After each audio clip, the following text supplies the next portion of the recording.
ദൈവത്തിൻ്റെ അതിപരിശുദ്ധമായ നാമം വാഴ്ത്തപ്പെടുമാറാകട്ടെ. അല്പസമയത്തെ ചിന്തയ്ക്കായി തിരഞ്ഞെടുത്തിരിക്കുന്ന വേദഭാഗം അപ്പോസ്തലനായ പൗലോസ് ഫിലിപ്പിയർക്ക് എഴുതിയ ലേഖനം 4-ാം അധ്യായം 13-ാം വാക്യം. എന്നെ ശക്തനാക്കുന്നവൻ മുഖാന്തരം ഞാൻ സകലത്തിനും മതിയാകുന്നു. ഈ ദൈവവചനം പറയുന്നത് നമ്മൾക്കൊരു പ്രത്യാശയാണ്. എനിക്ക് ശക്തി നൽകുന്ന ക്രിസ്തുവിനാൽ എനിക്കെല്ലാം ചെയ്യുവാനായിട്ട് സാധിക്കും. നമ്മൾ മനുഷ്യനെ കൊണ്ട് അസാധ്യമായിട്ടുള്ളത് ദൈവത്താൽ സാധ്യമെന്നാണല്ലോ നാം പറയുന്നത്. ഈ വചനം നമ്മൾ പലപ്പോഴും കേട്ടിട്ടുണ്ട്.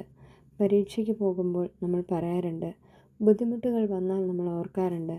പക്ഷേ ഈ വചനത്തിൻ്റെ യഥാർത്ഥ അർത്ഥം എന്താണെന്നറിയോ? ഈ വചനം എഴുതിയത് അപ്പോസ്തലനായ പൗലോസാണ്. അദ്ദേഹം സുഖസൗകര്യത്തിലിരിക്കുമ്പോഴല്ല ഇത് പറയുന്നത്, ജയിലിലിരിക്കുമ്പോഴാണ് പറയുന്നത്. പീഡനവും അപമാനവും കഷ്ടതയും അനുഭവിക്കേണ്ടി വന്നപ്പോഴാണ് പറയുന്നത്, എന്നെ ശക്തനാക്കുന്നവൻ മുഖാന്തരം ഞാൻ സകലത്തിലും മതിയായവനാണ്. ആ കഷ്ടതകളുടെ നടുവിൽ നിന്നുകൊണ്ട് അദ്ദേഹം പ്രഖ്യാപിച്ചു, എനിക്ക് ക്രിസ്തുവിനാൽ എല്ലാം സാധിക്കുവാൻ കഴിയും. ഇത് വിജയത്തിൻ്റെ ഒരു മുദ്രാവാക്യമല്ല, ഇതൊരു ആത്മവിശ്വാസത്തിൻ്റെ പ്രഖ്യാപനമാണ്. ജീവിതത്തിൽ നമ്മൾ ചിലപ്പോൾ ക്ഷീണിച്ചു പോയേക്കാം. പ്രാർത്ഥിച്ചിട്ടും മറുപടി കിട്ടാത്ത ദിവസങ്ങൾ ഉണ്ടായേക്കാം. ആരോഗ്യ പ്രശ്നങ്ങൾ, സാമ്പത്തിക സമ്മർദ്ദം, കുടുംബ പ്രശ്നങ്ങൾ എല്ലാം കൂടി നമ്മളെ ഒരുമിച്ച് തകർത്തേക്കാം. പക്ഷേ ഈ വചനം നമ്മളോട് പറയുന്നുണ്ട്, നിൻ്റെ ശക്തി മതിയാകില്ല, പക്ഷേ ക്രിസ്തുവിൻ്റെ ശക്തി മതിയായിട്ടുള്ളതാണ്. നീ ഒറ്റയ്ക്ക് പോരാടേണ്ടതില്ല. നിനക്കെല്ലാം മനസ്സിലാകണമെന്നുമില്ല. നിനക്കെല്ലാ ഉത്തരവും അറിയണമെന്നുമില്ല. ഒന്ന് മാത്രം മതി, ക്രിസ്തുവിൽ ആശ്രയിക്കുവാനായിട്ടുള്ള മനസ്സ്.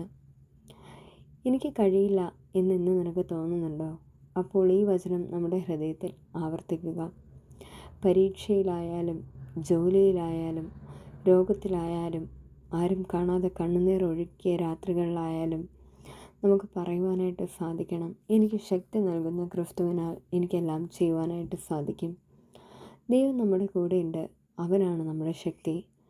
നാം ഒന്നും വീണു പോയാൽ ഉയർത്തുന്ന കൈ ദൈവത്തിൻ്റേതാണ്. ആകയാൽ ഭയപ്പെടാതെ വിശ്വാസത്തോടെ മുന്നോട്ട് പോകാനായിട്ട് ദൈവം നമ്മെ അനുഗ്രഹിക്കട്ടെ എന്ന് പ്രാർത്ഥിച്ചുകൊണ്ട് നിർത്തുന്നു. ആമേൻ.